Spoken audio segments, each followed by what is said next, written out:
Hey everyone, I'm chilling out at home and I just wrote a quick blog about how you can, increase your business. And the number one way if you want to increase your turnover is to double your tender conversion rate. I mean, it's absolutely amazing how poor a lot of companies' tender conversion rate is. I mean, a lot of them seem to run between 6 to 10%, and that means you're tendering anything from 10 to 16 contracts in order to just pick up one project. And the lost opportunity, the cost, the waste is just phenomenal. So I've put together a small report, blog, call it what you will, which outlines 5 really tangible, practical things that you can do to increase your tender conversion rate. And I guarantee you, I've used some of these, and the companies that I've mentored or managed have used these, and sometimes we've gotten up to a tender conversion rate of 30%.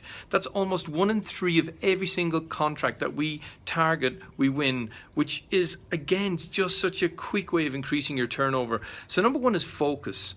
The big mistake I see most companies make is they're not focused about what projects are really critical for their business. What are the absolutely sweet spot contracts that they need to win in order to make superior profits? Because everything that we teach in Construction Profit is about getting a level of focus on the sectors, on the clients, on the projects where you can make above average margins. So when those tenders come into your organization, a big red siren should start firing, and all hands to deck to make sure that that tender is absolutely number 1 priority in the business. So, kick it off properly with a tender kickoff meeting, get all of the resources, get all of the specialists in, and really give it everything.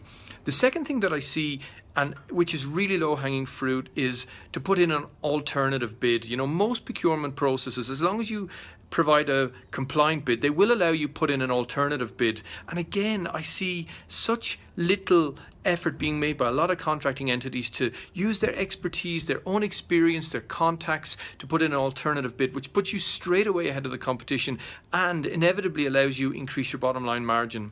The third is follow-up.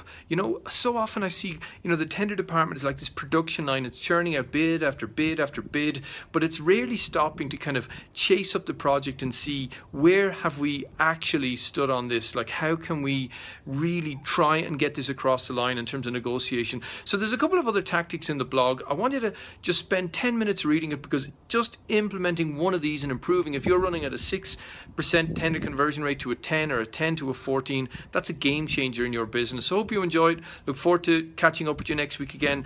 I'm coming to you again from a beautiful balmy evening here in Joburg. It's just sun is setting down over the golf course here. So look forward to talking to you next Friday. Cheers.